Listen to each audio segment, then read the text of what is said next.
pada ulang tahun Partai Komunis Tiongkok minggu lalu di Taman Tiananmen, Xi Jinping dengan percaya diri berpidato yang isi pidatonya cukup menggentarkan banyak negara di dunia. Para pakar intelijen pertahanan dunia geger. Analisanya, pernyataan Xi Jinping ini tertuju pada gerakan negara G7 yang dengan terang-terangan anti strategi ekspansi Tiongkok yang dibungkus dengan bantuan ekonomi. Seperti strategi banyak penyebar agama agar agama mereka dianut banyak orang, mereka pakai strategi memberi bantuan ekonomi agar banyak orang jatuh hati dan berpindahlah menjadi penganut agama tersebut. Atau seorang playboy tebar pesona dengan sering memberi hadiah pada gebetan-gebetannya agar kemudian jatuh hati untuk dipacari. Kalau playboynya sadis, tujuan memacari cewek tersebut untuk diambil warisannya, dan itu sangat kurang ajar. Kita kembali ke Tiongkok. Tiongkok pakai strategi yang sama, ambil hati dengan bantuan ekonomi. Tetapi bukan uang yang diberi adalah produk. Produknya buatan di negeri Tiongkok, di mana modalnya cetak duit berbasis produksi.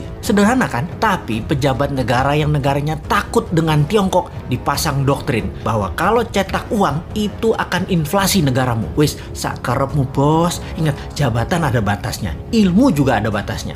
Hanya kebodohan yang ada batasnya. Nanti New Mind pakai strategi sama, memberi. Kalau sekarang kita lanjut dengan G7 yang anti strategi Tiongkok dan akan mempunyai program B3W yang menyediakan anggaran 10 kali anggaran Tiongkok ekspansi ke luar negeri. Kalau New Mind jadi, kita nggak pakai keduanya, kita main sendiri. Wis, pinter kalau urusan dalam negerinya. Ke luar negerinya, kedua pihak G7 dan Tiongkok kita mainkan. Lalu Xi Jinping mengatakan akan melakukan 3 hal. Memenggal kepala negara yang melawan dan membuli dan membuat masalah dengan Tiongkok. Tiongkok akan membangun 100 silo. Silo adalah tempat peluncuran nuklir warhead roket. Kemudian akan mengambil secara utuh kembali, yaitu Taiwan, Macau, dan Hong Kong. Ini agresi militer niatnya. Biden, pemimpin Amerika, gemetar. Dan Biden mengajak Tiongkok, Rusia, dan Amerika untuk membuat pertemuan 3 negara. Di sini, perebutan global power mulai dicanangkan. Ini serius. Kalau Anda nasionalis dan patriotis NKRI garis lurus, kita membahas negara mulai dari sini. Kita menengok sejarah dunia dalam masalah perekonomian dunia. Tiongkok sejak 3000 tahun yang lalu adalah wilayah perdagangan dan produsen terbesar di dunia. Di zaman Bizantium, Konstantinopel, ada Alexandria misalnya. Banyak lagi wilayah yang sudah lengkap bentuk negaranya dan makmur. Semuanya berdagang dengan Tiongkok. Baru dalam 200 tahunan ini, Tiongkok kalah dagang dengan dunia barat karena kemajuan teknologi yang pesat di Eropa dan Amerika. Hingga Amerika kemudian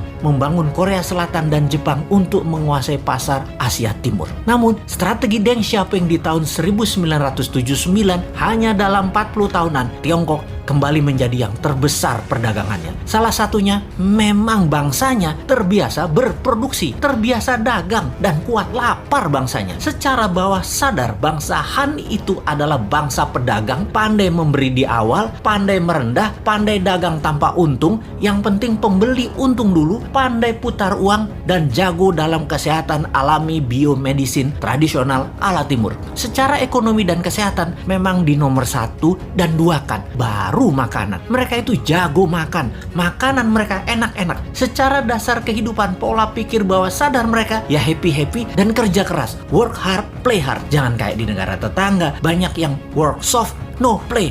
Ai mate dah lu.